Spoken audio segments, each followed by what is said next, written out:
ವಿಜಯಪುರದಾಗ question paper leak ಆಗ್ಯದ ಅಂತ ಹೇಳ್ಬಿಟ್ಟು ಅಲ್ಲಿ ಕೂಡ ಏನೋ ಇದನ್ನ ಹೋರಾಟ ನಡೆಯಕತ್ತದ. ಹಾಯ್ ಫ್ರೆಂಡ್ಸ್, ನಮಸ್ಕಾರ ಎಲ್ರಿಗೂ. ಇವತ್ ನೋಡ್ರಿ ಸಿವಿಲ್ ಎಕ್ಸಾಮ್ ಇತ್ತು, ಪೊಲೀಸ್ ಕಾನ್ಸ್ಟೇಬಲ್. ಎಷ್ಟು ಜನ ಚೆನ್ನಾಗಿ ಬರ್ದ್ರಿ, ಒಳ್ಳೇದಾಗ್ಲಿ. ಬಟ್ ಏನಪ್ಪಾ ವಿಚಾರ ಅಂತಂದ್ರೆ ವಿಜಯಪುರದಾಗ ನೋಡಿದ್ರ ಏನೋ ಕ್ವಶನ್ ಪೇಪರ್ ಲೀಕ್ ಆಗ್ಯದ ಅಂತ ಅಲ್ಲಿ ಹೇಳತ್ತಾರ. ಬಟ್ ಘಾಟ್ ಸೆಕ್ಷನ್ ಕಡೆ ನೋಡಿದ್ರ ಮಳೆ ಆಗಿ ಗುಡ್ಡ ಕೋಸದ ರೈಲ್ ಹೋಗಿಲ್ಲ, ಅಲ್ಲಿ ಸ್ವಲ್ಪ ಜನ ಪ್ರಾಬ್ಲಮ್ ಆಗೈತಿ. ಹಿಂಗೆಲ್ಲ ಇವತ್ತಿನ ಸಿಚುವೇಶನ್ ಆಗ್ಯಾವ.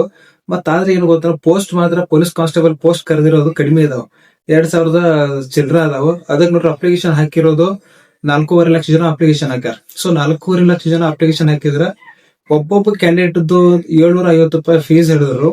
ಎಷ್ಟು 4.5 ಲಕ್ಷದ 33,75,00,000 ಇದೈತ. ಏನು ನಾವು ಎಲ್ಲಾ ಎಕ್ಸಾಮ್ ಬರೆಯುವಂತ ಅಭ್ಯರ್ಥಿಗಳು ಕಟ್ಟಿರೋದು ಇದೆಲ್ಲ ಫೀಸ್ ಎಷ್ಟು. ಇಷ್ಟೆಲ್ಲ ಫೀಸ್ ಆದ್ರೂ 33 ಕೋಟಿ ಗಟ್ಲೆ ಸರ್ಕಾರ ಎಷ್ಟು ನಡೆಸ್ತೈತಿ ಹೆಂಗ ಅಂತಾನು ಗೊತ್ತಾಗತ್ತಿಲ್ಲ. ಆದ್ರ ಯಾಕೆ ಇಷ್ಟೆಲ್ಲ ಎಷ್ಟು 4.5 ಲಕ್ಷ ವಿದ್ಯಾರ್ಥಿಗಳು ಅದಾರಪ್ಪ ಅಂತ ಗೊತ್ತಿದ್ರು ವರ್ಷ ಯಾಕೆ ಇವ್ರು ಅಪ್ಲೈ ಮಾಡಂಗಿಲ್ಲ, ಅಂದ್ರೆ ವರ್ಷ ಯಾಕೆ ಇವ್ರು ಕರೆಯಂಗಿಲ್ಲ ಪೋಸ್ಟ್ ಕಾನ್ಸ್ಟೇಬಲ್ ಪೋಸ್ಟ್. ಸೊ ಈ ವರ್ಷ ಕರೆದ್ರೆ ಇಷ್ಟೆಲ್ಲ ನಿರುದ್ಯೋಗಿನ ಬರಂಗಿಲ್ಲ. ನಿರುದ್ಯೋಗಿಗಳು ಇಷ್ಟ ಆಗ್ತಾರ ಅಂತಂದ್ರೆ ಇಂಥ ಪರಿಸ್ಥಿತಿ ಬರಬೇಕು. ಸೊ ಅದಕ್ಕೆ ಏನು ಹೆಂಗ್ ಮಾಡ್ಬೇಕು ಇನ್ನು ಗೌರ್ಮೆಂಟ್ ಇಂದ ಅಂತ.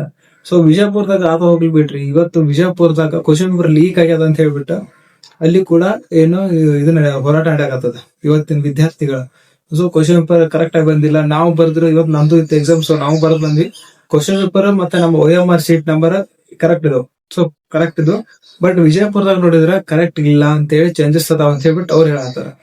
ಅಲ್ಲಿ ಇರೋರು ಜನ ಏನಂತಾರೆ, ಅಲ್ಲಿ ಸ್ಟಾಫ್ ಎಲ್ಲ ಇಲ್ಲ ಚೇಂಜಸ್ ಇರ್ತದೆ, ಜಸ್ಟ್ ನೀವು OMR ದಲ್ಲಿ ಇರೋದು ನಂಬರ್ ನ ಕ್ವಶನ್ ಪೇಪರ್ ಅಷ್ಟ ಹಾಕ್ರಿ ನಡೀತದ ಅಂತ ಅವ್ರು ಹೇಳತ್ತಾರ. ಬಟ್ ನಾವ್ ಇಷ್ಟನ್ನೆಲ್ಲ ಎಕ್ಸಾಮ್ ಪ್ರಿಪೇರ್ ಮಾಡಿರೋದು OMR ಮತ್ತೆ ನಮ್ ಕ್ವಶನ್ ಪೇಪರ್ 2 ನಂಬರ್ ಸೇಮ್ ಇದಾವ. ಸೊ ಈ ತರ ಇಂತಾವ್ ಎಷ್ಟು ಜನಕ್ಕೆ ಇಂತ ಸಿಚುವೇಶನ್ ಬಂದೈತೆ ಹೇಳ್ರಿ ನೋಡೋಣ. ಕರೆಕ್ಟ್ ಅಲ್ಲ?